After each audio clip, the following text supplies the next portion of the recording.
Ladies and gentlemen, welcome to a very exciting new adventure today. I am extremely proud to present the Stevenage Football Club podcast. With the football club transcending into a new era, with a new badge, new stand, new sponsors, it's about time for a brand new podcast. Hosted by myself, Matt Farley, along with guests of the podcast, discussing everything Borough, everything League Two, every week of the season. The podcast will hopefully provide an opportunity to connect everyone involved with Stevenage Football Club. An opportunity to give supporters, players and staff an insight to our discussions, along with the chance for fans to voice their opinions. We have a great club with great fans, and this platform is a chance for everyone to get involved and be heard. So, kicking off the podcast with me today, I have a very loyal Borough supporter, Harley Clark. Welcome, Harley. Thank you for having me. No problem. It's very, very good to have you on the podcast today. Very exciting start. Just quick thoughts on the new podcast. I'm looking forward to it. Hopefully it's going to be a success. Yeah. If not, it's nice knowing you. Well, I think we take inspiration from all the podcasts done in the past with Dean Thompson, Steve Watkins, Jay Jackford, yourself doing one, and Reese. And I think it's about time with everything going on at the football club that, we want a new podcast. And what not better season to do it. So let's get started. Plenty of stuff to get through. We've got fixtures. We've got a lot to talk about today. Players released, players signed. We will just start a little bit on the end of last season. I think we could agree that was a fantastic ending, wasn't it? Yeah, it was a very good running. Winning 5 out of the last 6 games, getting into that playoff push. Even though we didn't make it, I couldn't have faulted anyone at the club. We finally found the rhythm. It's starting to show that we found what we need to do as a club to move forward in terms of the league and league position. Yeah, no, I totally agree. I thought it was a fantastic ending. What was it? 5 wins out of 6. And ending 70 points out of 139, 1 point off the playoff. It just worked out. It was 1 goal in the end, wasn't it? You could pick and choose. The goal against Northampton, the goal against Macclesfield. One of them didn't go and we would have actually made it, wouldn't we? Exactly that. Football's fine margins at the end of the day. But Ilias Chair, he completely changed our season around at the end, didn't he? Oh, yeah. Bringing in that one quality player. We've done it every season. I think I've seen us at the club. Yeah. Whether it's been on a loan or a permanent. We had Luke Freeman, then we had Luke Amos, and then we got Ilias Chair. And they all made differences, but Ilias Chair was just another level. Superb, wasn't he? And what I loved about what he did to our team is he got us playing really attacking football, didn't we? I think one of the main things that we struggled with was consistency over the whole season. And I think what I really loved about what Ilias brought, consistency to his performances. The goals at Lincoln. It's just the goal at Mansfield. He provided Curtis Guthrie with the goals. We came into our own, didn't we? And it was fantastic to see. A fantastic ending. I think every Stevenage fan could say that was the best part of the season, I thought. Yeah. Of the whole of it, which was fantastic. So, finished 70 points, 100 out of the 139, 1 point off the playoff. So, we came into the summer, and I think we could say that the summer was quite a busy break, to be honest. I think we've had a lot going at the club. We'll start with the first thing that the club were involved in, the big boxing event that took place at the Lamex back in May. What did you think about the club hosting that? I think the club hosting it, not even the fact that it was a boxing event, but an event other than football is a major step in the right direction. We're trying to sell the club as a sports entity rather than just a football team. We're trying to press on and move forward into a new era. You've got to be able to accommodate anything that can happen in the stadium, and it is financially, it was brilliant. It was brilliant. Yeah. Probably the most beneficial thing the club's ever done. Yeah. Unfortunately, I didn't go because I had other plans. But just from watching it on the telly, you could see that everyone was enjoying it. It looked like a great atmosphere. And it's a great advocate for the club. Yeah, I totally agree. I really echo those words. I was lucky enough to go with my lovely fiancée. And I think that was it. It was seeing the football club host an event like that, wasn't it? It was, considering that we were a non-league club back in the day, if you'd have said to me, 10 years ago we'd be hosting that type of event. I don't think I would have believed you, considering where the club was. But yeah, it was fantastic. The money that the club would have made. It was excellent seeing Phil Wallace behind the bar pouring pints. He'll get his hands on anything dirty to make the club any money, won't he? Which is superb. I'm a big boxing fan. It was great seeing Tyson Fury there, the lineal heavyweight champ. That was excellent to see him at the club. And yeah, it was just a bit weird when you walk through the turnstiles. You see the big ring on the pitch. It was just a bit surreal. It just looked a bit weird not seeing any grass and seats everywhere. I completely agree. It was weird going on the pitch as well with all that there. But yeah, it was a great event, great popularity for the club. Obviously, BT Sport box office is a globalised thing, obviously around the UK.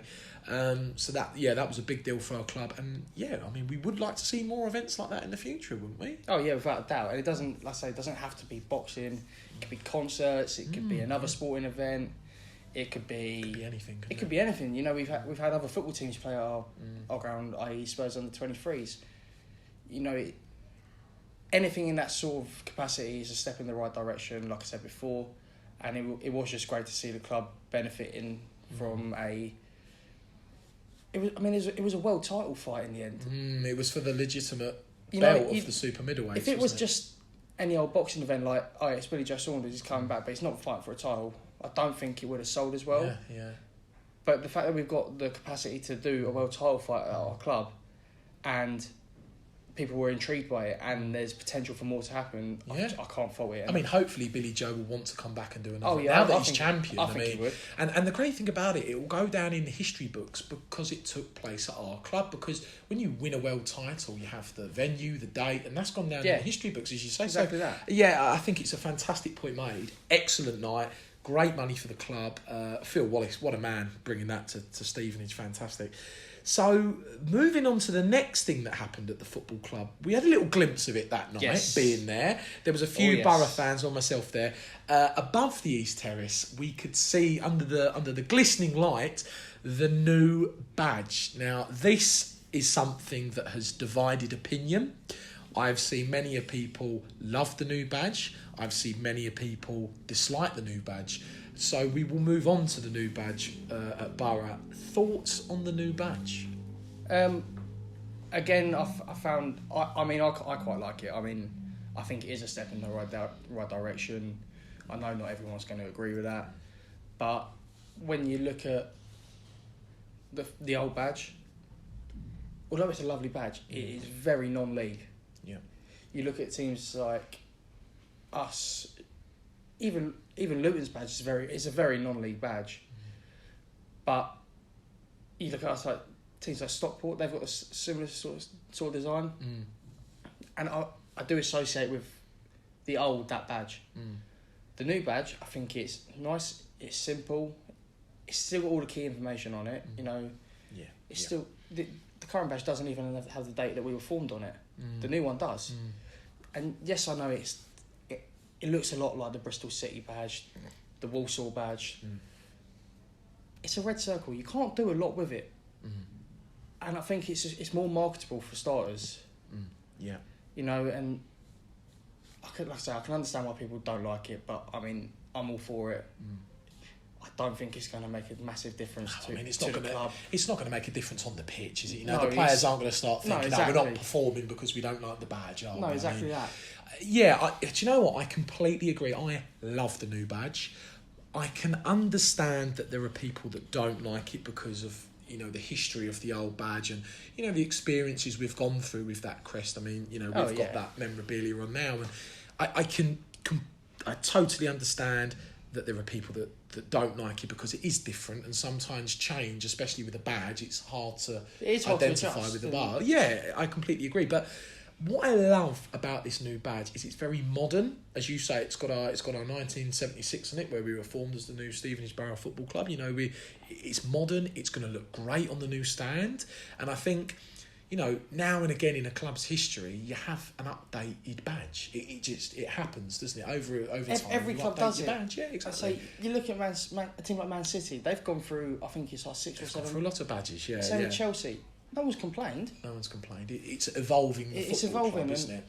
And there's a point that you made there that I completely agree with. Is, you know, I think we're trying to transcend and transform into a football league club, and I think as much as I love the badge, it's still got that kind of not non-league look to it, but associated with the non-league days. And I think to fully transform into a football league club, you have to update your badge from time to time. Yeah, and exactly I think that. it's part and parcel. You know, it'll look great on the newsstand, and so we're not asking to update the badge every 4 years. This badge is going to be with us for a long time. Yeah, I can't see us changing this badge for a long, long time. And it's a new era at the club, so I think a new badge, it's going to look good on the kit. I don't think it's poorly made. I can understand the similarities to Brentford, Bristol City, because there are, and it does look similar, but it looks great. I mean, I saw a picture of Dino wearing it on the training pitch today. I think it looked great in it. I mean, it looks fantastic. It looks really nice on the training gear. It does. It's big. It's out there. You can see it. So yeah, I know. Again, I understand there's been a divide with the badge, but I think it's very nice, and I think it'll be great to see what it looks like on the kits. Yes. So yeah, I think there are two really good points were made there about the new badge. So along with the new badge, something else new, Burger King. Yeah. Bit of a different. It's very sponsor, very different. Isn't it? What do you make of the Burger King sponsor? I feel like I'm repeating points, but I think it's great for the clubs financially, because you look at that, and that is a global entity. Yeah, I who have got. I don't know. They've got hundreds of stores in the UK, let alone worldwide.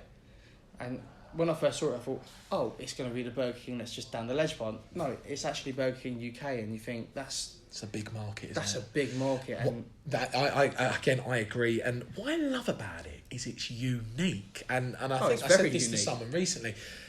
Burger King sponsors I associate with American soccer or football, however you put it, clubs over there. So for an English club to have something like that, Burger King, I think even cricket teams are sponsored by Burger King. I'm not sure how that is, but it's unique. And again, I don't think there has been a football league club that is Burger King on their sponsor, is there? Because McDonald's don't do sponsorships with football teams, they just sponsor tournaments like the World Cup. Sponsors tournaments, yeah. Pizza Hut, we've had Pizza Hut at Fulham.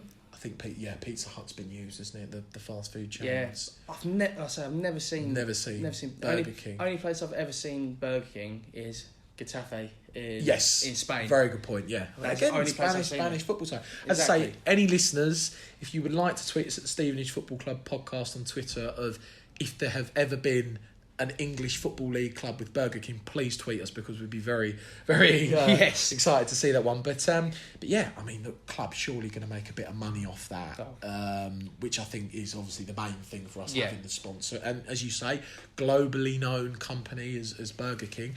Again, I think it's great for the club, and I think it will look a bit different on the kit, but it will stand out. And I'm pretty sure there'll be a few chants our kit's made out through the season. But it's us making money at the end of the day, isn't it? One thing I really hope the Burger King logo, the colours changed to match the kit. Yes. So instead of it being like the blue and the yellow and the white, it's just white and red, for example. Yeah. And it sits in the centre. I really hope. I think that would make it look really nice within the kit. Yeah, well, I completely agree. And, considering that not this weekend, but next weekend is the start of Jersey, hopefully the kit will be revealed over the next week and we'll be able to see what it looks like on the kit. I would assume they would, because I highly doubt they wouldn't release a kit before their first game. Yeah, all of us turning up and then seeing the kit for the first time. And not really seeing what the kit looks like in terms, because players are obviously going to be running up and down the pitch. You know, it's like, it's white with red sleeves. That's all right. Yeah, I'd like to see the kit in a picture before. I think it's good. You bring it out on the website. It gives us support, something to look forward to buying that kit. Exactly. Associated with. I mean, coming to the last thing over the summer, the new stand. I have recently been on holiday, and I left 3 weeks ago, and I saw the stand. I didn't see the sides on it at all. It was still in the making. Came back a couple of weeks ago, and I drove past the club last week, and I am very excited. It looks fantastic over there. You can see where the bar's going to be underneath. I know it hasn't been built yet, but the acoustics of it look fantastic. What do you think about the new stand and how good it looks? I've been very impressed by it. Yeah. I just think the speed has gone up after getting all the clearance done, with the national power and all that. Yeah. And took a while, didn't it? Yeah, with the big electricity box. I think I'm loving the fact that they're painting it red as well. Yeah. Well, it's the club colours, isn't it? I mean, because I thought although it would have still looked really nice, if it had just stayed grey on the outside, I would have thought it just looks like a stand. But I think it gives us a bit more of identity associated with the red, and say even if they put a bit of white on there, even if they put a bit of white on there, I think it will look really, really nice. Yeah, I agree. It's just great for a change to see a big stand up on that road. Yes. Isn't it? I know Phil Wallace has been banging on about this for many years. You know, you've got the white brick wall from the council, and you can just about see the North Stand. But to have that on that road, and I think Phil Wallace said there's 70,000 cars go past it a day. To have that, to promote the club from that side of the ground, I think is fantastic. Again, it looked brilliant driving past it last week. It looked brilliant driving past it tonight. I think it will make a massive difference in our home games. And I've had a few discussions about this with people. People thought my point was a bit silly, but I tend to thought that last season there were a lot of home games where we didn't have any influence behind that goal. And I think it made it easier for away teams to come at times, because whether they were defending that end of the goal, there was no influence behind them. And then when they were defending the other goal, they had their own fans behind that goal. So I tend to think with that new North Stand, hopefully it will make more of an influence at our home performances and home games. Playing in front of your fans really does make a difference. I don't think it makes the biggest difference in the world. Yeah. But having someone cheer you on behind the goal as you're about to score... It's a bit uplifting, isn't it? It's making you think, I need to score this now. Yeah. And then you can go and celebrate in front of them and feel, yeah, I've done that. Yeah. Good. It does make a difference. But a lot of people will say, you're a professional footballer, you shouldn't need You should be able to score all of that. Yeah. Play football for a living. Yeah. But I do think it makes a difference, from personal experience, playing in front of... momentum and stuff like that. Oh, yeah. Even down to Sunday League football, if you're playing in front... Say your dad comes and watches you for the first time and you're playing and you've got a chance to go and score, and your dad's going, come on. It gives you a bit more of an edge, doesn't it? You want to score even more because you want to impress them. Yeah. And like I say, it does make a difference, but at that sort of level, I do feel you should be able to consistently play. Yeah, I completely agree. I think it's great that a few season tickets are already gone there. I understand, again, there was a bit of divide about the £99 season tickets for 99, but look, they've sold out. At least we've got 100 people behind there. Hopefully, a lot of people go in it, and it drums up a bit of support behind that goal. And, there'll be even more atmosphere around different parts of the stadium. So, yeah, it's looking great. I cannot wait to see it open. Hopefully, I've heard Phil Wallace say that it will hopefully be open by August, considering the fixture list, which we'll come on to a bit later. Hopefully by the first game it will be open. It looks amazing. Again, it's been a project for a while at the football club, and it's very proud to see that we've got that at the football club now. So very exciting, and hopefully we get to see that by August fully built. So yes, those are the points made over the summer. So we've gone through the new badge, the new stand, the new sponsors. So moving on to the new players. Now, it hasn't been a very busy summer period in signings, has it, so far? No. I think a few Borough fans have been getting a little bit annoyed for the fact that we haven't signed a lot. Oh, yeah, without But doubt. let's go through. Let's start firstly with the released and retained list. So let's go through some of the release list first. Some of the players there that a little bit surprised about. Johnny Hunt, surprised player to leave? I'm surprised, but I'm not shocked. I think if he'd have stayed, he would have been back up. But I do feel... I find Johnny Hunt a really hard one, because I thought he was a really good player, and he was really good, a really good defensive player. But running up and down the wing, you need someone who can attack as well. Yeah. Just in case, say we haven't got a left mid who's keeping up, and we need someone to overlap. I would have liked to have seen him stay for at least another season, but it is what it is, and he's the only one that I find a bit like I say, I'm not surprised that he's left. Yeah. But I would have liked to have kept him. Yeah, I think he was a handy player, wasn't he, Johnny? He did get himself sent off a couple of times. I think the first game he got himself sent off, didn't he? Yeah. Yeah, he was a good player, and that's why I'm going to come on to the next player.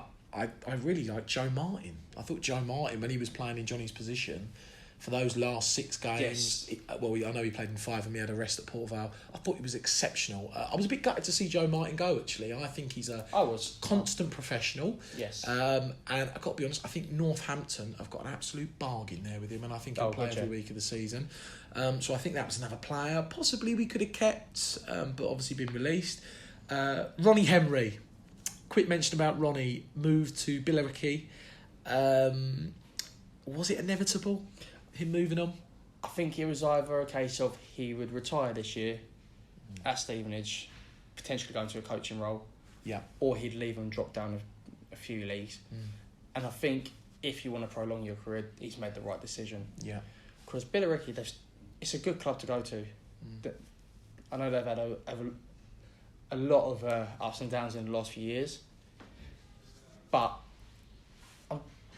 it's a case of I'm disappointed because obviously he's a club legend. He's a legend, isn't he, Ronnie? Yeah, there make no bones about it. But let's be honest, he's not a guaranteed starter anymore, and I think he's slowly but surely dropped off the pace over the last couple of years. Yeah.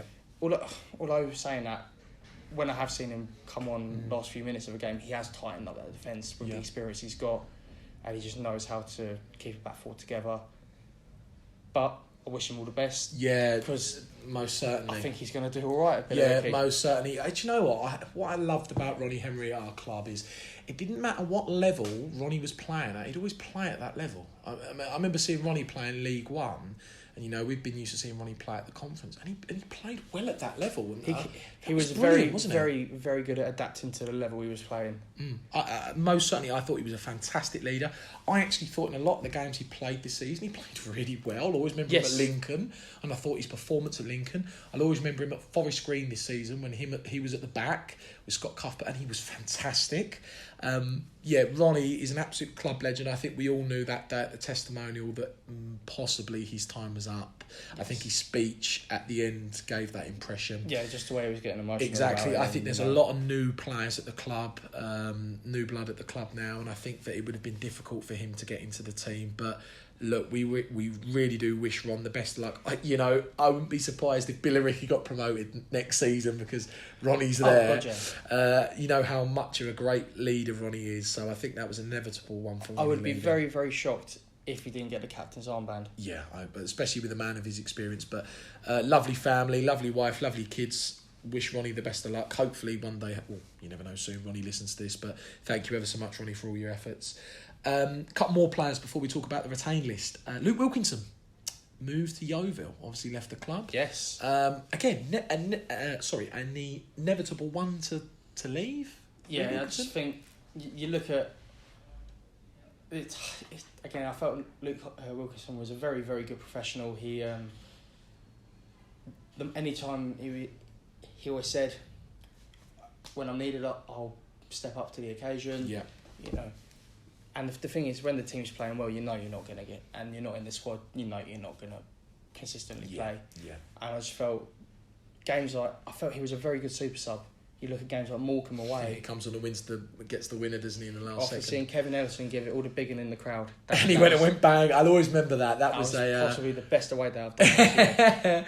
That was a fantastic goal, I've got to be honest. I'll always remember that. I think it was like 94th minute and Luke Wilkinson's come on. I can't remember who went off injured. Yeah, I think it was Nugent. I think it was Nugent. And last minute header, all 80 of us in the crowd. I see the back of the net go. We all went mad, didn't we? Yeah, Luke, again, goals at Barnet and Luton have got to be mentioned from the past, haven't they? Wilco, again, wish him all the best of luck at Yeovil. I think it's the right decision because he's going to play every week at Yeovil. Yeah, drop down a level, you never know. That could come up again. Obviously, Darren Sar's there now. But Luke Wilkinson, other mentions, Michael Timlin. I thought Tim's might stay another season, but I thought he would have stayed another season. I thought maybe he'd give it another year. Again, I was a little bit surprised to see Timlin go. Can understand. Mark McKee, another mention. Liked Mark. Thought Mark was a very good player. Obviously, I know that he had a few issues the season just gone. We don't know exactly what they are, but wish Mark all the best. Mark's been a great servant at the club and has played academy football at the club. So let's talk a little bit about the retained list. Now, yes, me as a Stevenage fan, I was over the moon to see the players that we kept. I think the big one was Scott Cuthbert. yes, As a lot of us could agree with. Scotty had in my opinion, well, I think we saw it at the Players' Awards at the end of the season, he was the best player for us last season. Me personally, I've wanted to see Scott down the football club for years. When he was at Leyton Orient, he was superb there. Even at Luton, he captained them to promotion. That was the main player for me to keep. Scott Cuthbert, he was sensational last season. Other players, Curtis Guthrie. I think keeping Curtis was vital. Vital. Again, we don't know, anything can happen over July if teams come in, but fingers crossed, touch wood, it looks like Curtis is going to stay. Big player to keep. Oh, very good player to keep. And I think what helps is it looks like Curtis wants to be here. He wants to play Yes, football. he has that right attitude, doesn't he? He looks like he's enjoying living here. Yeah. Because obviously we know that there's a lot of history between him and Colchester. I think we could tell that both games, couldn't we? No, that's a completely different story. Yeah. But he obviously there was issues off the pitch and on the pitch as well. But I can't say I've seen any of that here at the club. He looks like he's enjoying it. You look at his Instagram stories. Yeah, he has a good laugh. Yeah, looks like he gets on well with the players, exactly, which is the main thing. At the club training, you see him with the tea bags and the spoon, and he just looks like he's enjoying it. And but I think that it's all well and good being good on the pitch, but you've got to enjoy living where you are. Enjoy the life. I completely agree. But yeah, I think playing wise, what was it like? I think it was 7 in his last 5. I think it was, and he got assists as well. Yeah, he got about 4 assists in those last 6. He was involved in 10 or 11 goals in the last 6 games, and it was. He was an absolute joy to see. I mean, being at all the games for the last 6, but I always remember the day at Port Vale when he scored and he ran over to us and I was right down the front. You could hear the passion coming from him, and he was bashing the badge with his fist, and I just thought, you know what, with the right attitude, he's a superb centre forward. I got a lot of stick actually on Borough Chat on the forum. Shock. We'll go on to Borough Chat, but I got a lot of stick for calling him a goal scorer, and then the next week he went and scored 2 goals and then ended up scoring all those goals. And I think with the right attitude, he's a fantastic asset at this club. I'm very much looking forward to seeing him play in a Borough shirt again this season. Another player along with Curtis Guthrie, who I think is going to be, probably could be our best player this season, Danny Newton. Obviously Newts didn't have the season that he would have hoped. An injury kept him out. I think the game that showed how good he is was Macclesfield away, when he'd had all that time out injured and we didn't look great in that game. We looked quite poor. He come on, first 5 minutes, scored a goal. And it was a bit like, wow, he's been out for ages. He comes on, first 5 minutes, bang, goal. And that's what I love about the guy. He's very raw. He's come from such a tough background with playing at Tamworth and working and playing. And, we're getting through the Jamie Vardy Academy. And, he had that brilliant first season for us at the club. And then he just had that bit of a difficult season just gone. And you know what they say about good players, a little bit like Harry Kane. You have that brilliant season, then you get a few injuries, but then the season after, you're normally on fire. So I'm expecting him to have a big season. What do you think about Danny Newton this season? Oh, I think this. Do you mean season just gone? Or season coming. Season coming. Yeah. I think he's going to be vital, as always. Again, he obviously had a few niggles as well as off the pitch issues. Yeah. The only trouble I find with having 2 good strikers is, are you going to play both of them, or are you going to play one, then one the next week? I agree. I think that's something Dino needs to obviously think about, isn't it? Because I do find the formation that we play, we can play both of them up top. Because I can see, luckily we've kept Kennedy as well, which I'm sure we'll go on to. Yes, definitely. Having someone like Kennedy drop behind both the strikers who can play the balls into them. Yeah. Or even if you play Newton behind Curtis or Curtis behind Newton. Either way, as long as you're playing both of them and they're both scoring goals, I think it's going to be... I think it's going to be a great mix. I mean, I'm very excited to see them play together because obviously we didn't see a lot of Newton and Guthrie together. When we did, I remember the game at home against Oldham. Yeah. And obviously that was an exciting game. They both got on the goal scoring sheet, didn't they? They looked really good together. So it will be interesting in the pre-season games just to have a little look there and see what they're like together. I think they're very different strikers as well. Yeah. Newton is very much... Very raw, isn't he? Yeah. Very, very rugged. He can keep the ball and he can run with it, whereas I find... Although Curtis can... Yeah, Curtis is a good ball keeper, yeah. I don't think it's his game. Curtis is very much someone, you play the ball into him, he's going to take it round the player, then score. And then score. whereas Newton will take it past 6 or 7 players and then score. You know, like, you just see. He has a lot of momentum, Danny Newton. When he's got the ball, he's got that. You look at goals like against in the cup against Swindon, where he took it from his own half. He used to beat everyone and went bang, didn't he? And I found a lot of the goals that Curtis Guthrie scored was they were in the box. A lot of headers as well. A lot of headers as well. See a stat on that. Yeah. I remember Grimsby away. Say when Van Cooten won the ball and then played it through to Guthrie. Yeah, played him through. Yeah. And then Guthrie's just taking it down and he's chipped the keeper. Yeah. And you think Newton would be running with that from his own half. Yeah. And he would. The defence of Grimsby was completely wide open. Yeah. Newton would have got past. Yeah, I completely agree. I think if Danny Newton, I've got to be honest, and I said this to many people, I actually think if Danny Newton was playing in those last 6 games, I think we would have made the playoffs. Yeah, I think against someone like Exeter, yes, he would have nicked a goal just from getting the ball, beating 2 people and going bang, goal. If we'd have beat Exeter, I think I would have just said, you know what, we have got the squad to do it. Yeah, I mean, Danny, and that's why I come back to Danny Newton. I just think he's such a raw player when he gets the ball. He has momentum, he likes to take people on, he's confident, and because he's used to playing in the non-league days, he's not scared. He doesn't get petrified of other centre-halves and other defenders. He knows he's going to get a kick on the knee or something like that. He's a rugged player. You know, being a centre-half in my career, I would not like to mark him. So no. I do feel very sorry for the players that do have to mark Guthrie and Danny Newton this season. A player that you've just said that is it's quite a fun one. Yep. Ben Kennedy.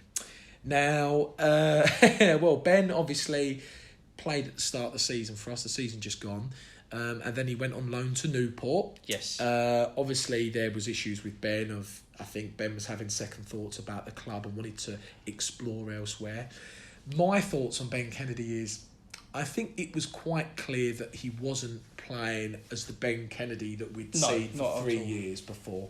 And I think in the away games, there were a lot of games that he was just, I hate to say it, but a bit of a waste of space. He'd get the ball, he'd give it away.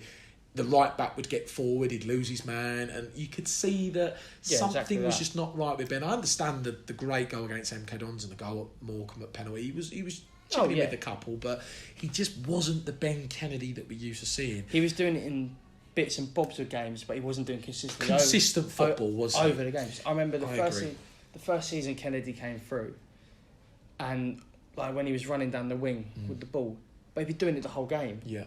And I just remember when he won the penalty against Southend, I was thinking in my head, because I was behind the goal when that happened. Yeah. I'm thinking he's going to score it, and then he waited for the player to shipped it past him, didn't he? Yeah. He shipped it past him, and just waited for the player to stick a foot in. Yeah. And it was like, this kid's 19 years old, and he knows already how to win penalties and how to play football. I completely agree. I think with him as well, I think he's possibly just got a little bit comfortable. And what I mean by that is, I think when he first came on the scene, I remember him playing at Hartlepool away, and he scored, I think it was 2 or 3 goals, and we won up there.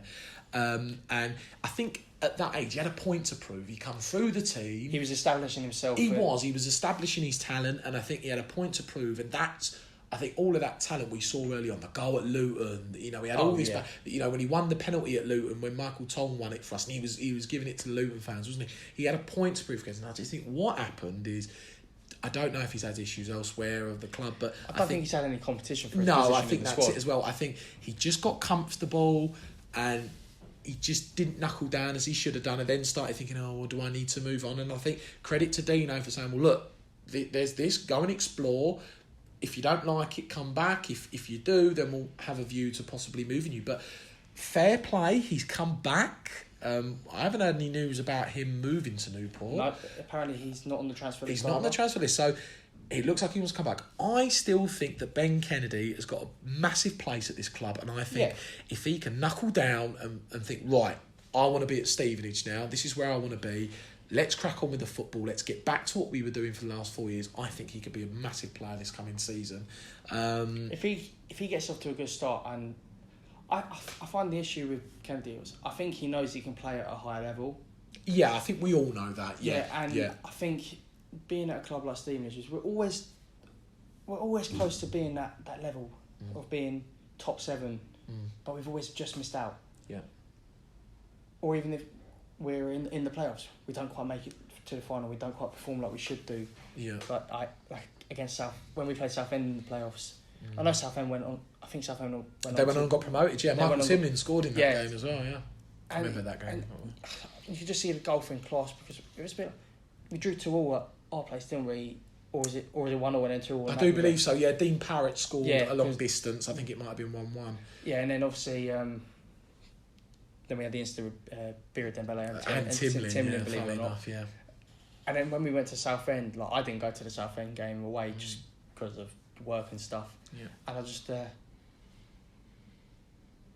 just watching it on the telly, and you just think Southend they're going to be in League One. Yeah, they're going to be in League One. Yeah, I was there that game, and I remember. I think Bira was out. He was a big player to be missing. Yes, Dean Wells and Charlie Lee had to play centre half. Even to be fair, Charlie Lee played really well.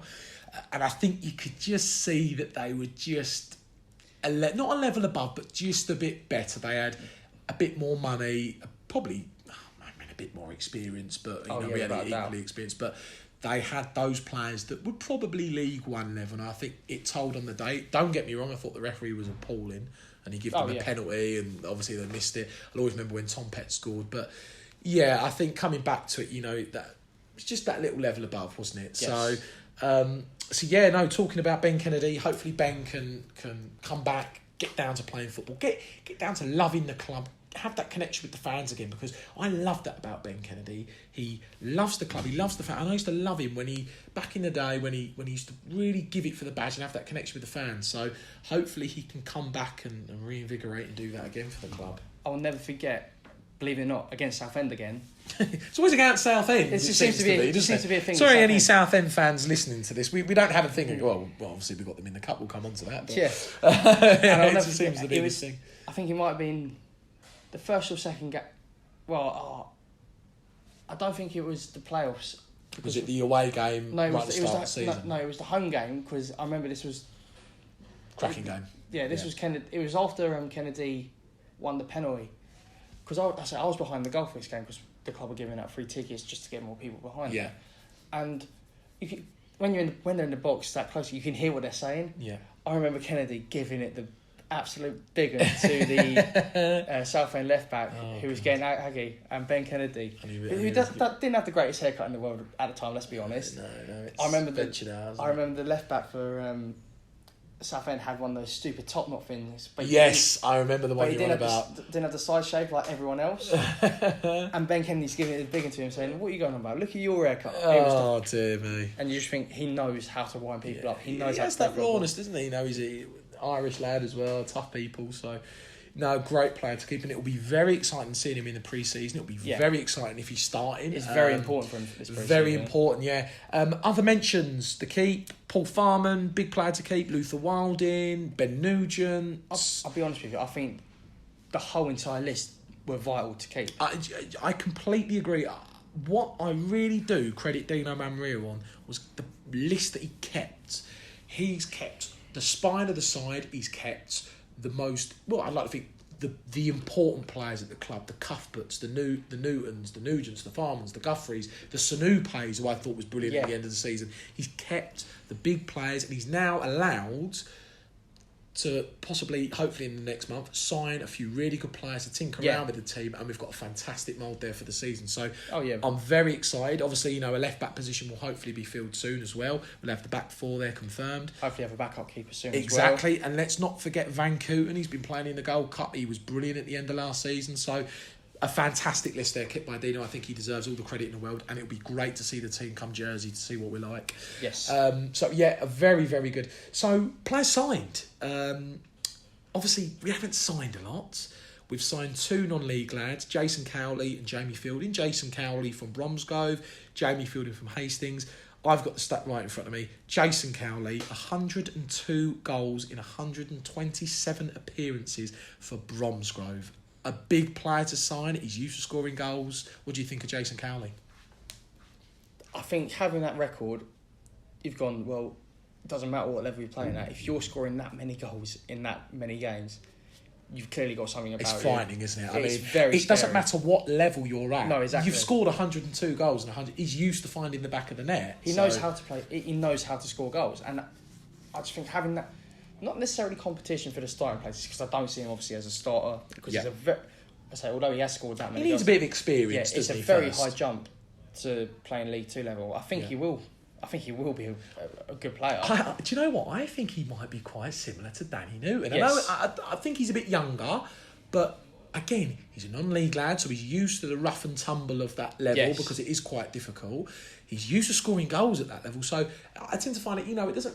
Obviously, I know they say it matters what level you've been playing at, but because he's so used to finding the back of the net, I think that. Give it, first few months might struggle a little bit, might try to find his feet. But once even he if does, he'll be a bit like Joe White, where we send him out, Joe White, yeah, send him out on loan to I don't know, a team like Baldock or Kidderminster. Could he be Hitchin? You never know. Yeah, exactly. Local. It's still a higher level than he was playing at. Yeah, I think Baldock are in a higher level. Yeah, not too bad.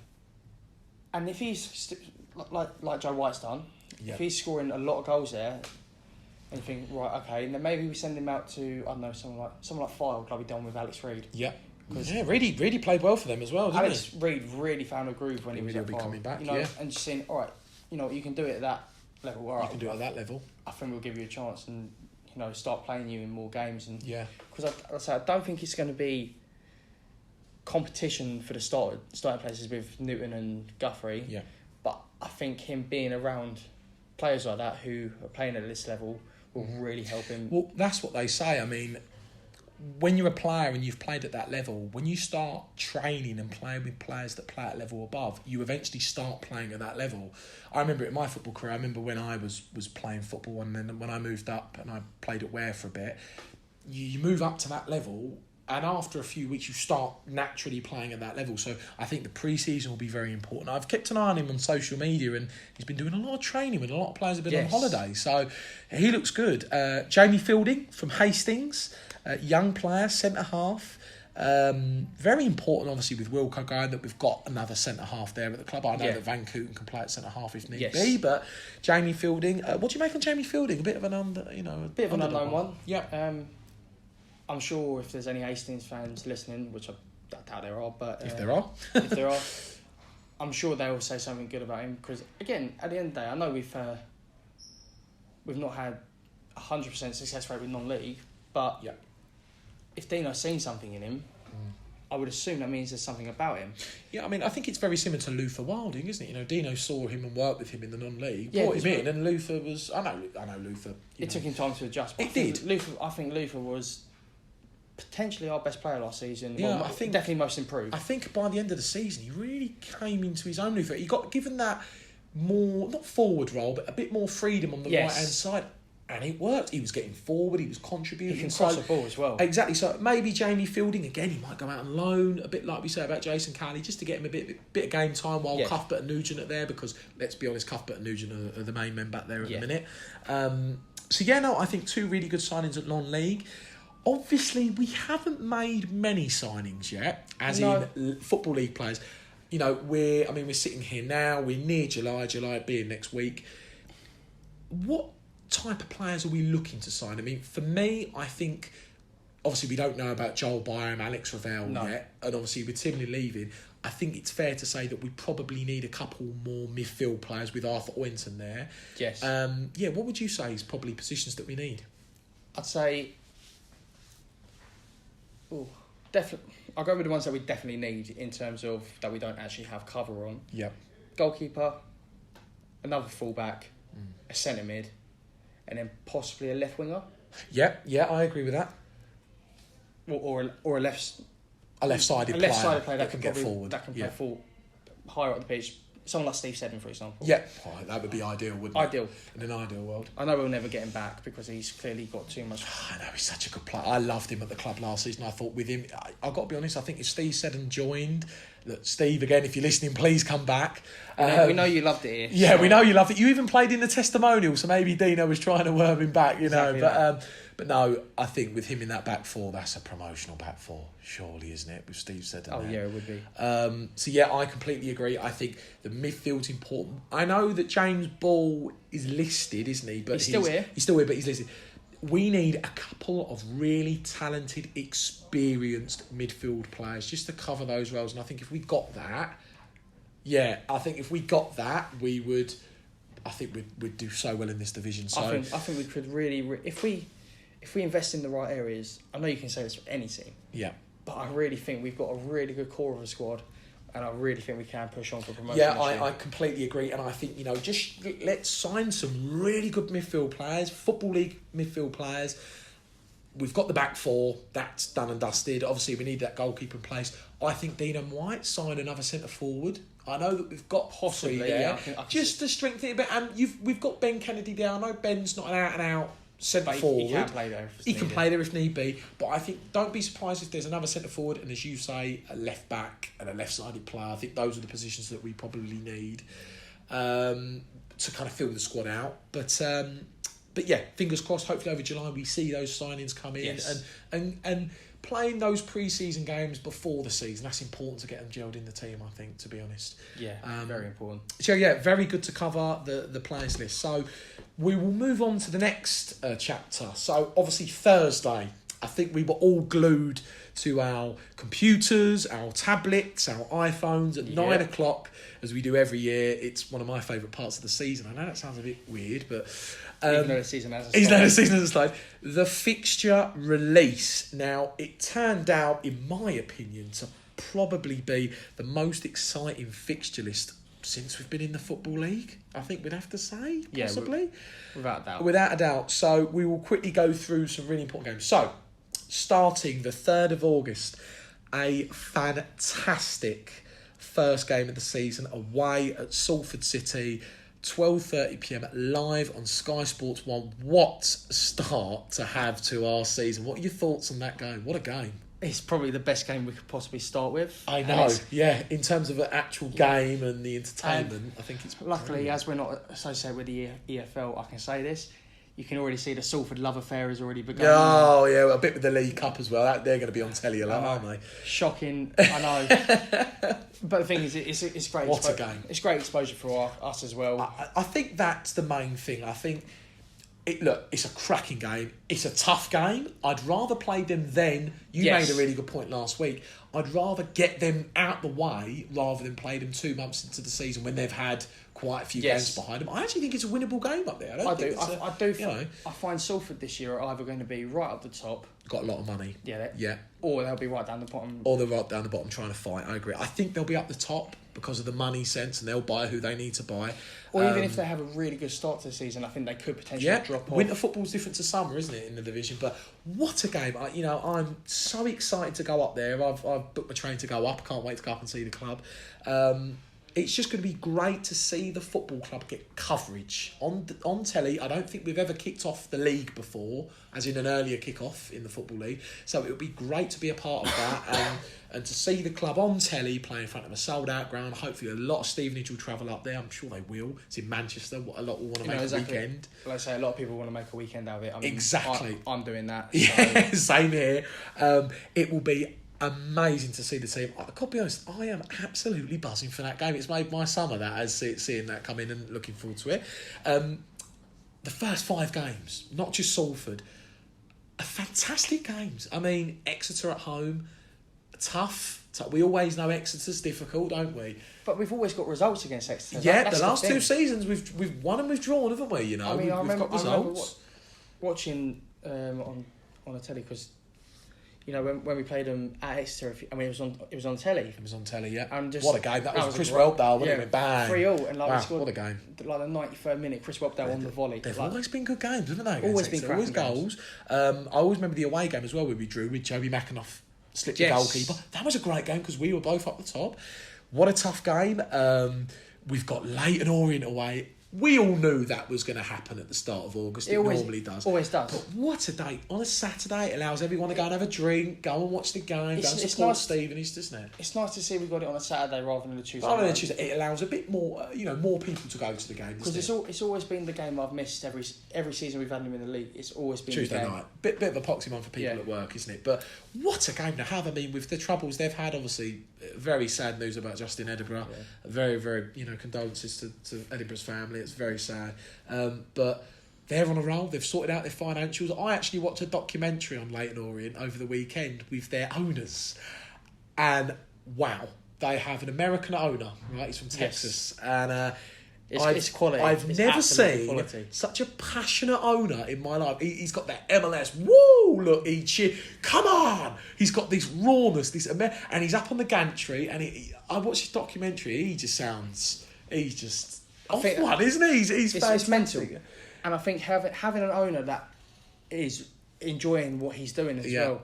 Because you look at teams like Newcastle, we've got Mike Ashley, who's obviously ruin things in regards who's obviously there because it's profitable. Yeah. Whereas if you and then you've got even Roman Abramovich, he's gone in, and you can see he's very passionate about Chelsea. Yeah. I know he's pumped a lot of money into the club, but he enjoys being the owner, and and I know obviously, like I say, he's obviously in it for money as well. But anyone is, it's a business at the end of the day. Yeah, they want their profit back, don't they? But Abramovich could have made his money, and he could have sold it for a lot more by now. Yeah. His Adolf has come in, and he's moved. He said, "No, I don't want to sell," because he enjoys what he's doing. And I think Leighton Orient have got the exact same with that. Obviously on a smaller budget. Smaller budget, obviously, to the others, but they've got another owner who bought, who's an actual fan of Leighton Orient. Yes. Because obviously they had the Italian that just ruined things for Leighton Orient. But that game, again, what a game to go and see our football club there. And again, you know what? I know we don't see it, but Phil Wallace, passionate man about Borough, and he'll be there that day. Cracking game. Other mentions, Bradford, tough game again. I know they've just been relegated from League One, but Clayton Donaldson they've just signed. They're buying. That's a really good signing. And on a Tuesday night, that'll be tough. Mansfield away. the list goes on, doesn't it? I mean, those first 5 games are just pick-em games. And the thing that I was just going to say is, I actually think all 5 of those teams will be in the top 7. Yeah, I actually think they'll be in the playoffs, or some of them might get automatically promoted. I think there could be. I think Bradford will win it this year. I really do. Yeah, I think all, and that's. I would normally take a point in every one of those games, but because they're all together, you just hope, nick a win and nick a. Do you know what I mean? I think if we can. Tough start, but it's good to play them then. I don't have a problem with losing to Bradford because I can see that. Like I said, I can see them going straight back up. Yeah, big club, big ground. I think if we can ruin Salford's opening day in the league. Oh, Dino Manria is going to be running down that touchline just like Lincoln. And let me tell you, I think us fans will be as well. But yeah, those first 5 games, I am so excited for. It's going to be great to go to those games. Obviously, we've got good history at Mansfield. Thank you, Ilias Chair of last year. We all know that. The amount of chairs I fell over that. And Ilias has won. But no, that was absolutely fantastic. So yeah, let's have a quick look into these fixtures just before we move on to the potential good sides of the division. I've got the list here. Quick mention: League Cup, Southend at home. That was a good one as well. Good cup tie to have, wasn't it? Having Southend at home it's a winnable game. Good winnable game.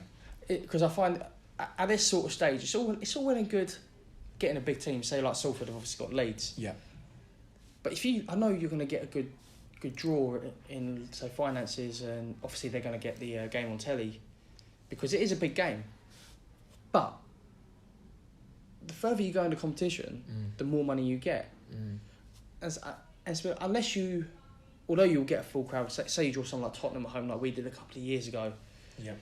Unless you're playing that game away, where there's going to be potentially 10, 15, even 20,000 people at the game, you're not going to make much more money than you would on a league game. Yeah, I agree. Unless you win. Yeah, I agree. I think that's a very good point, mate. Yeah, and I think if you can make it say to the 3rd round and then you got to get out. Yeah. We've made a bit of money. You've made a bit of money. That's the main thing, isn't it? You've made a bit of money for the club. And yeah, I think it's great for the new North Stand as well. That could be an opening game for that stand. I know that we've got extra, but big tight. I was very happy when I heard it in the car the other day. Very good, and it's local as well. Couple of games. Christmas period. Boxing Day. Great that we're at home. We don't have to travel. For once. Forest Green. What a game that is. I mean, if Forest Green are anywhere like there was last season, that would be tough. Yeah. The long trip to Plymouth in between. I will be doing that on the coach, most certainly, in the bitter cold. If I'm in England? Yeah, down to Plymouth. New Year's Day is probably my favourite one off the list. Northampton away. What a cracking game that is. Northampton's a great game. And they're we'll come on to Northampton in a bit. They've signed a lot of good players. Yes. They're going to be up there. So that game is a great game. Other mentions, the Tuesday nights. Bradford away. Thank you, the EFL. We always get a Tuesday night, a game away, don't we? Yep. Carlisle, we've had it in the past. Forest Green. We've always... and it just seems to be... It's always long-distance games. They do like to pick us out, don't they? And it's not. It's not so much us. I know we do get them a lot. I know other clubs do as well. Yeah. But it's like, say Bradford got us away. That's still a long trip for them to make on a Tuesday night. It is, isn't it? It works both ways, and I think that'll be another supporters coach journey. That one, I think, up to Valley Parade. Yeah. And you think the EFL will probably make more money from having Stevenage play Cambridge on a Tuesday night. Yeah. Because everyone can get there. It's a local derby, isn't it? You want those games on a Tuesday, to, don't you? Under the lights on a Tuesday night. What could be better than that, couldn't it? You can get home easy. Like you can get taxis to Stevenage from Cambridge, or you can get a train back. An Uber if you need to. Do you know what I mean? But there's always a way. Yeah, I agree. Bradford away. Don't get me wrong. It's in February. I'm very looking forward. It'll be a cracking game to go there and play in front of that big ground. Swindon away. Exactly like last season. That's not a bad one. And down the M4, no. We're there, aren't we? Grimsby away. That's a difficult one on a Tuesday night. Again, I'll come to Grimsby in a bit. They've signed a lot of good players. So Bradford and Grimsby away on a Tuesday night. Tough games. Yes, very tough. Very tough. Easter period, Good Friday. Mansfield at home. That is a fantastic game, isn't it? Again, it's nice to see we've got a majority of the bank holidays at home. At home, very good point, because we've had a lot of away, haven't we, in the past? Easter Monday, away at Macclesfield, but not a bad game to have. It'll be nice weather, fingers crossed. Bank holiday, people are going to be off. It's near Manchester, might make a weekend. I know that me and my beautiful fiancée are thinking about doing that one. Right, this is the one. I was looking through the fixed list. I was scrolling down. I was like, oh, right, who have we got on the last day of the season? Bogey and team. I saw the badge and I saw A for away and I thought, oh my God, we've hit Carlisle away on the last day of the season. I will definitely be going to that one again, Touchwood. And I think I'll be doing that one on the train because I was on the coach last season that never made it, and that was, trust me, that was very upsetting. So yeah, Carlisle away. I think that will be a tough game. Oh, it'll be a really tough game. I'd like to think that would hopefully be for a game of us getting into something at the top end of the table. That'll be a tough game. I was just going to say we don't have an excellent record. Obviously, we won there last season, but before that, we haven't really had a lot of draws. We've had a few heavy defeats there, a couple of 3-0s and 3-1s. So it's not great. But saying that, we've won there 2-0 a couple of seasons ago, and we won there last season. So not a bad game to have. It will be tough, though. It always is tough up there. I do find, though, with us, we seem to play better football against better teams. Very good point. Yeah, we do seem to come on our own against the better sides away. And I think because we're a club that wants to play good football as well as get results. Yeah. When you not necessarily Carlisle, because I think Carlisle do play football the right way. Yeah. When you're playing, trying to think of an example. When you're playing, who do we play that played really long ball football last year? I know Notts County did, but that didn't really work out for them in the end, did it? Notts County. Macclesfield. Macclesfield. I mean, the away game at Macclesfield, which you couldn't play football against them. I mean, their winner was a long ball. You know? Exactly. Pumped the ball up for the equaliser. Sorry, I should say. Mansfield. I know we beat them in the end away, but their goal. All their keeper did was pump it upfield to Tyler Walker. It was a bit of a disappointing that one because we didn't get the victory that we needed. But so yeah, having a chat through our fixtures, really potentially the good teams. I would like to think that we're involved because I think we've kept the main players at the club, and hopefully Dino will bring in some really good talented players. I like to think we'll be up there. The originals that we spoke about, Mansfield, Leyton Orient, Salford, Bradford, Exeter, I think they'll all be up there. Depending on how Exeter are after Jerome Boating. I'm going to pick out a few sides. Northampton. Now, Northampton have made a lot of signings. I think that, the Joe Martin signing, big signing. Nicky Adams. What a signing that is. So I think Northampton are going to be up the top there. I was having a look at that list. I think Northampton will get second. I think Northampton will get second place. Yeah, and they're a League One club. I know they've been in League One a lot. They're a League One club, really, aren't they? Are. Considering Northampton. Grimsby Town. Now, Grimsby have had a couple of hard seasons. We've won up there last season. They've had some difficult seasons. But I saw that they have signed Matt Green and James Hanson, who are two very good goal scorers. I mean, Matt Green was at Lincoln, signing from Salford. We all know James Hanson from the Bradford days. He was a goal machine. And they've just signed him from AFC Wimbledon. Surely, with those two players, Grimsby have got to be up there, haven't they? to me, that shows Grimsby know what they've been missing. They've been missing goals. Yeah, I think that was quite evident last season, wasn't it, with Grimsby? Because, again, when we played Grimsby, I thought playing Grimsby was a good match. Although they didn't... Because I felt, although obviously we scored a couple of goals against them, they could play good football, but they just didn't have that final... They didn't have that Omar Bogle that they've had. They had. I think they missed him, didn't they? You know, I think they hit the post or the bar against us, didn't they? And they just couldn't score against us. I don't think they had that good... I mean, am I right in thinking they were one of the worst teams for shots? I know that we didn't have many shots, but I think they were one of them. Yeah, I think they were. Along with Yeovil, I think they were. Potentially Grimsby Town. I think Newport County will have an excellent season. I know they lost in the playoff final, but they've kept Jamil Matt, they've kept Podrick Hammond, I know they've lost Butler, the really good left back, he's gone to Peterborough. But I think they'll fill him, they would have got a lot of money for him, I reckon, and I think that they will be up there again, Newport. I think they've got the budget to do it now, but they have lost a lot of players. That's my only worry for Newport. Because they had a lot of loanees last year. I completely agree. Yeah, I completely agree. Harry McCurdy's now gone to Carlisle on a permanent. Yeah, obviously Ben Kennedy's come back to us. Exactly. But it'll be interesting to see how they do. Struggling sides. Now, Morecambe, Macclesfield, I think you would probably be fair in saying that considering last season, there'd be two teams that would struggle again because Morecambe, as you know, are always down there fighting, aren't they? Macclesfield... I think that's Morecambe's place in the league. Like that... Won't go They'd down, have to overachieve to get into the top half, wouldn't they, massively. Really overachieve. So I think Macclesfield, it'll be interesting to see what they're like this season because they stayed up by the skin of their teeth. Probably, at one point, I actually thought it would be Macclesfield and Yeovil. I didn't think Notts County would slip. No, I didn't see Notts County. So they've saved. A team that have just been relegated but haven't made any signings. Plymouth Argyle. Now, I read that Plymouth lost their best player in Carey, but they haven't signed anyone. Not even one player. So, are they going to struggle? Possibly, but they're a big club, Plymouth. I don't think they'll struggle. I think they'll still be up there. My only thing is with teams that come down, they're in a way of losing. Yeah. And some Barberry obviously found the way. Yeah. You can struggle. Like I saw this on Twitter earlier. No, it was Facebook. Sorry. When you're used to losing, and you don't know what's going wrong. Yeah, I know what you're going to say. It becomes habit. Losing becomes a habit, and the same with winning. Because we found, again, obviously the season hasn't started yet, so we can't say anything. We can't pinpoint things, can we? No. But when you're winning and you're winning consistently, and it's working. Yeah. That becomes a habit as well. So you've got to really, really adjust to life. But I do think, like I say, Carey's gone.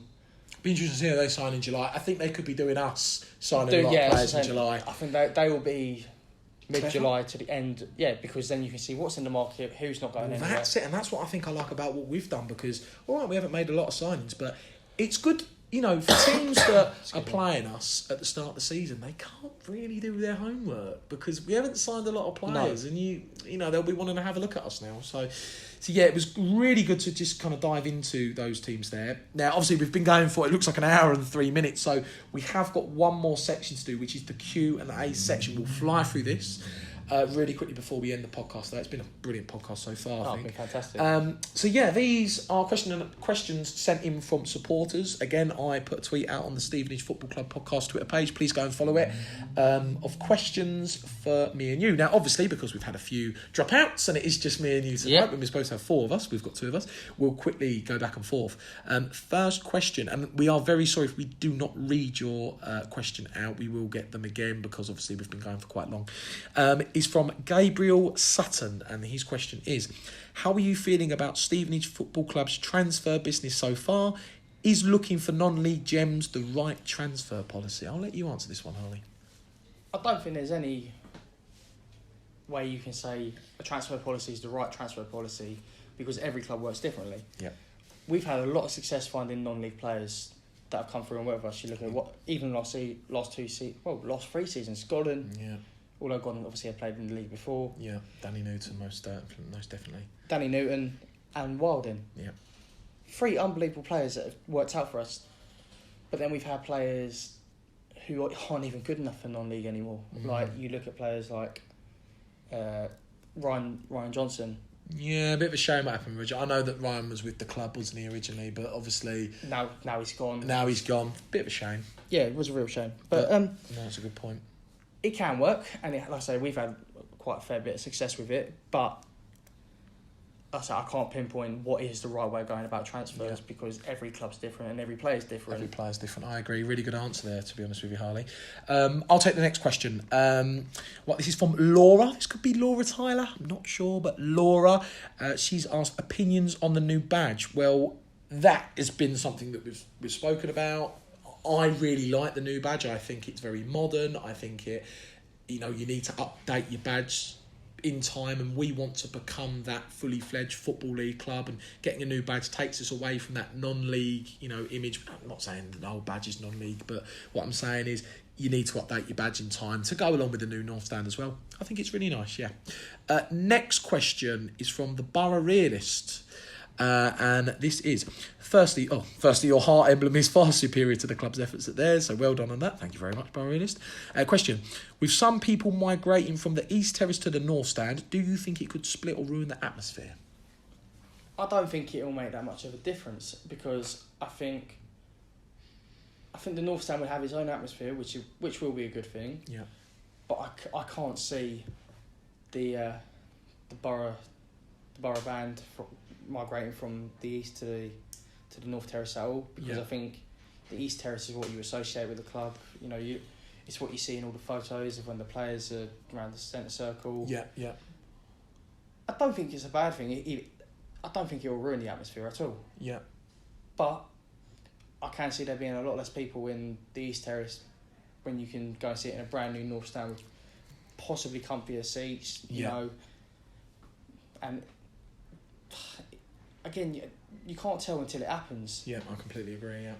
So, I know it's all just opinions at the moment. At the minute, we don't know the certainty, do we? It's no, and you don't know how many people are going to be sitting in the new stand. I'd like to think it'd be sold out for the first few games. Yeah. Or even the first game, Yeah. But I can't comment 100% on whether or not I think it will split or ruin the We will atmosphere. have to see on the first few games of the season, won't we, and how they go.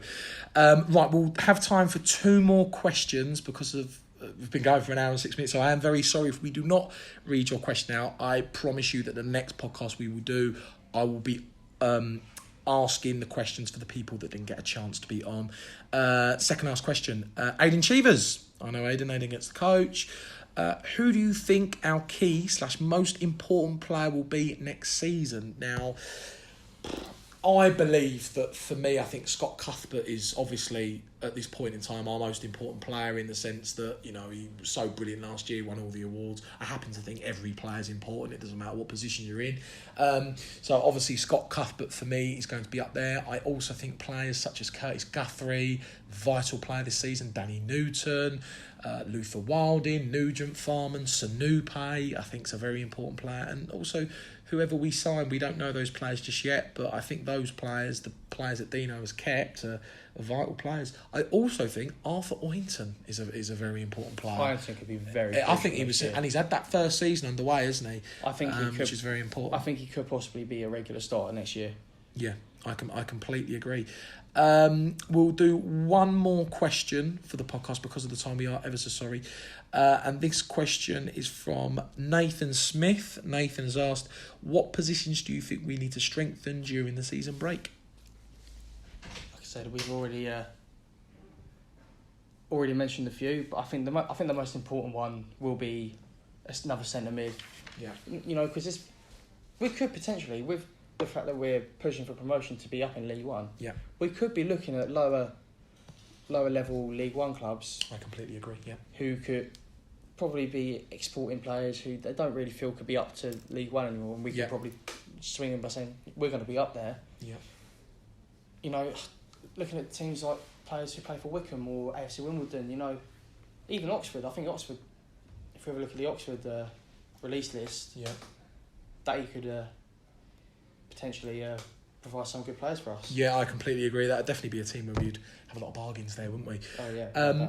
So, that is the end of our Q&A. Again, we are very sorry if your question didn't get read out. I will promise that the next time we do the podcast, people that sent their tweets into me for a question, I will make sure they're read out then.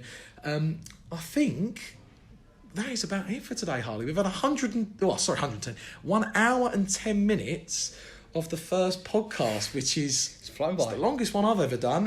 So one we've done, good luck to the listeners. If it'd be a great listening for going through it. But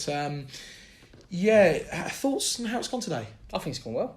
Same here. Can only improve. I think it can only improve. And, this is to all the listeners.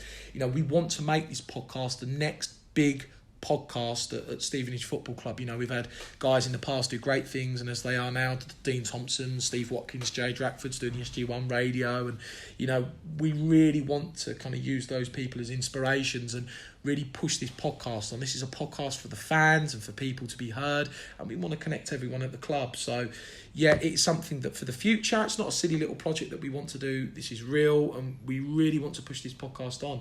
The next podcast, Harley, will hopefully be after Jersey. You're going to Jersey yourself? I am. Hopefully we'll be recording while we're out there. Yes, that would be good. Record on the beach. That would be nice, wouldn't it? Wicked. Hopefully. This is also a podcast where hopefully we want to get the players involved and get an interview with Dino. I know that we've got to go through the club, and at the minute it's looking quite good. So that is something that we want to do for the future. So it's been fantastic. Again, for all the listeners, if you want to follow us on the Stevenage Football Club podcast Twitter page, please do, and get involved with us, and we'll make sure that there is plenty of things out there. Goodbye for myself. Thanks for having me. No problem, Harley. It's been an absolute pleasure. So for all the listeners, you have been listening to the Stevenage Football Club podcast.